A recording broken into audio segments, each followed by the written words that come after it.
प्यारे विद्यार्थियों को नमस्कार। कैसे हैं आप लोग? राम राम सभी को साथियों। एक सवाल आपका बनता है कि राजस्थान में जो किसान आंदोलन है उनसे संबंधित कौन कौन व्यक्ति हैं और किस किसान आंदोलन से हैं। यहाँ हम बिजोलिया की बात कर रहे हैं कि बिजोलिया किसान आंदोलन जिसे हम लोग 3 चरणों में बांटते हैं। 1897 से आंदोलन प्रारंभ हुआ और 1941 यानी 44 साल की यात्रा है।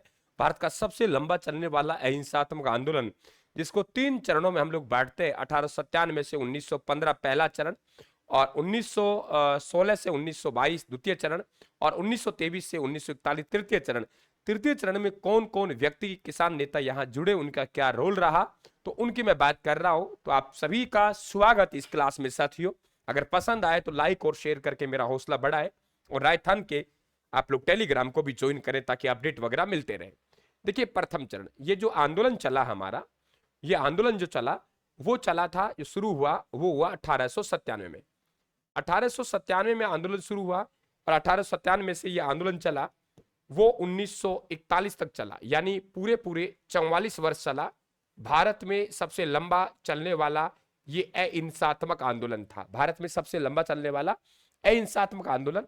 इसका जो प्रथम चरण है, प्रथम चरण 1897 में प्रारंभ होगा और ये 1915 में जाके समाप्त हो जाएगा। बहुत हार्ड वर्क होगा इस सारणी में। इसके बाद द्वितीय चरण, द्वितीय चरण जो प्रारंभ होगा वो 1916 से होगा और 1922 तक चलेगा। और तृतीय चरण अपने आप क्लियर हो गया, 1922 में खत्म हुआ ये, तो ये 1923 में प्रारंभ होगा और ये चलेगा 1941 तक, यानी पूरा 44 वर्ष चलेगा। ध्यान रखें आप लोग। आपको मालूम है जब आंदोलन प्रारंभ हुआ 1897 वाला, तो 1897 जब आंदोलन प्रारंभ हुआ तो आपको मालूम होना चाहिए नानजी पटेल और ठाकरे पटेल को मेवाड़ के जो महाराणा है, मेवाड़ के महाराणा फतेह सिंह के समय आंदोलन प्रारंभ हुआ था। मेवाड़ महाराणा फतेह सिंह के पास ये गए और फतेह सिंह से शिकायत की, तो इनकी जांच के लिए एक आयोग भेजा, उसे कहते हैं हामिद हुसैन कमेटी गठन किया। इन्होंने किसानों का पक्ष लिया लेकिन कार्रवाई के नाम पर जीरो हुआ। तो very important, Hamid Hussain committee गठन बिजोलिया किसानों की समस्याओं को जांच करने के लिए किया था। 1913 के आसपास साधु सीताराम दास इस किसान आंदोलन से जुड़ते हैं। ये एक पुस्तकालय था, उस पुस्तकालय की ये नौकरी करते थे और पुस्तकालय की नौकरी छोड़कर, क्या कहा मैंने, पुस्तकालय की नौकरी छोड़कर ये यहां जुड़े थे। तो ध्यान रखें, साधु सीताराम दास, फतेह करण चारण, नाथूलाल कामदार, ब्रह्मदेव दादिच और रामजी लाल सुनार, ये जुड़े थे। अब इसको याद करने का मैं तरीका बता रहा हूं आप लोगों को। साधु की फतेह करने के लिए नाथूलाल ब्रह्मदेव रामजी के पास गया। साधु की फतेह करने के लिए नाथूलाल ब्रह्मदेव रामजी के पास गया। क्या कहा मैंने?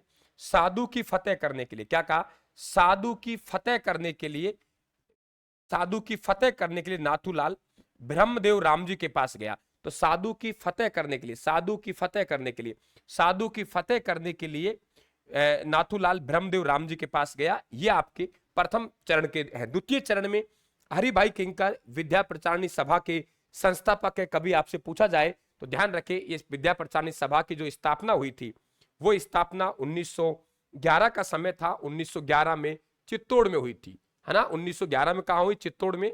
और विजय सिंह पथिक है वो टोडगढ़ जेल से भागकर वो चित्तौड़ पहुंचेगा और विद्या प्रचारणी सभा से जुड़ेगा। आप लोग कहेंगे सर फिर ये बिजोलिया में क्या है? हम कहेंगे ये बिजोलिया में इनकी एक ब्रांच है ना, जो साधु सीताराम दास के नेतृत्व में चलती है। और वहां भाषण दिया तो विजय सिंह पथिक वहां पहुंचे, भाषण दिया, जनता को भागे और वहां की जनता ने विजय सिंह को महात्मा की उपाधि से सम्मानित किया। ठीक है।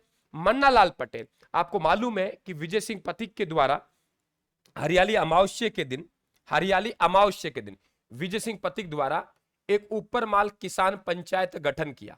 ऊपर माल किसान पंचायत, ऊपर माल किसान पंचायत, ऊपर माल किसान पंचायत, ऊपर माल किसान पंचायत का क्या किया? गठन किया। तो वो यहां जो उसका पटेल बनाया, मन्नालाल पटेल को उस पंचायत के अध्यक्ष बनाए थे। गणेश शंकर विद्यार्थी को चांदी की राखी भेजी कानपुर में और खबर को प्रताप नामक समाचार पत्र में छपवाया। तो गणेश शंकर विद्यार्थी, इनके नेतृत्व में कानपुर से एक समाचार पत्र प्रकाशित होता है, उनका नाम है प्रताप, और उन्होंने इस किसान आंदोलन को राष्ट्रव्यापी बनाया। माणिक्यलाल वर्मा ने एक पंछीड़ा गीत गाया था। और कभी आपसे पूछे एक डाबी कांड, डाबी कांड में देवीलाल गुर्जर और नानक जी भील शहीद हुए थे, उनकी याद में वहां अर्जी गीत गाया था। तो अर्जी गीत अलग है, और ध्यान रखें यहाँ पे आप लोगों के पंचुड़ा गीत अलग है। प्रेमचंद भील ने भी यहाँ पे गीत गाया, भंवरलाल स्वर्णकार ने भी गीत गाया। यानी यहाँ पे इस तरीके से बिजोलिया किसान आंदोलन का प्रचार प्रसार हो रहा है।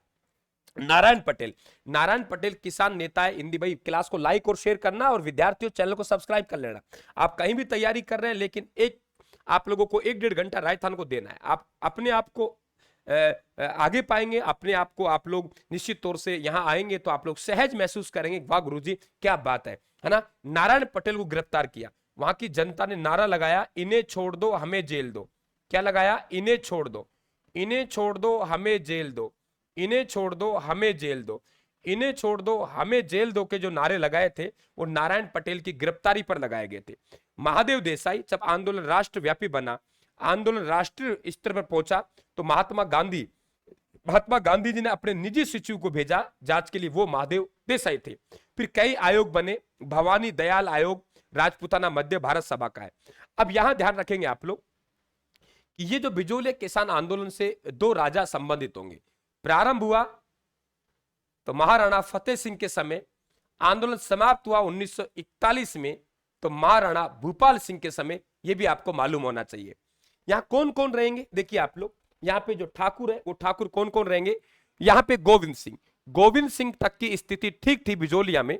1894 में इनका निधन हुआ तो राव कृष्ण सिंह यहां का ठाकुर बना, और इनके द्वारा आपको मालूम होगा एक कर लगाया गया, उसे हम लोग चौरी कर कहते हैं। क्या कहते हैं?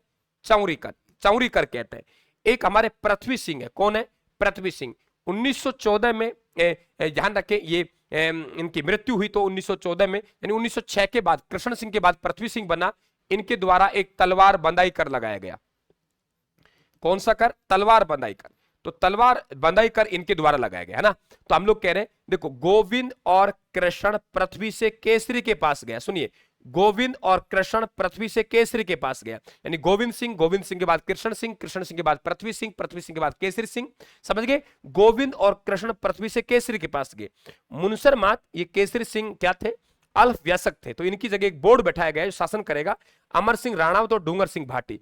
गोविंद और कृष्ण पृथ्वी से केसरी के पास गए, अमर हो गए और डूंगर में बैठ गए।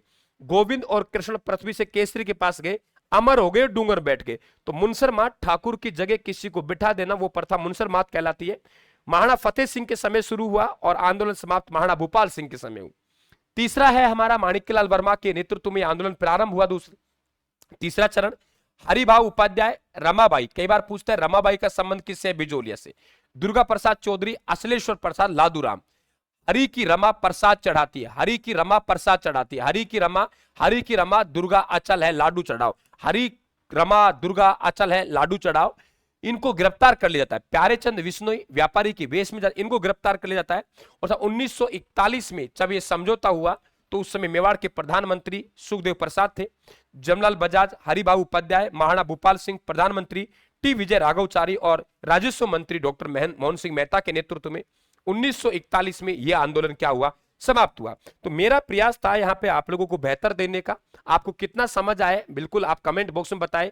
मेरा प्रयास कैसा लगा, क्या सुधार चाहिए आपको। और राजस्थान के अगर आप लोगों को नोट्स पढ़ने हैं ब्रह्मास्त्र विद स्पाइरल बाइंडिंग के साथ, आप देख पा रहे हो, अगर ये नोट्स पढ़ने हैं तो राजस्थान के ऐप पे जाएंगे आप लोग। ऐप पे जाके फ्री स्टडी मटेरियल में ये नोट्स हमारे डले हुए हैं, पहले आप देखिए राजस्थान के ऐप पे जाके, और फिर आप लोग नोट्स ऑर्डर कर सकते हैं। बुकों के चक्कर में पढ़ेंगे तो पता ही नहीं लगेगा बुक में क्या लिखा हुआ है, और बुक के लास्ट पन्ने तक कभी नहीं पहुंचे। तो सभी को थैंक यू।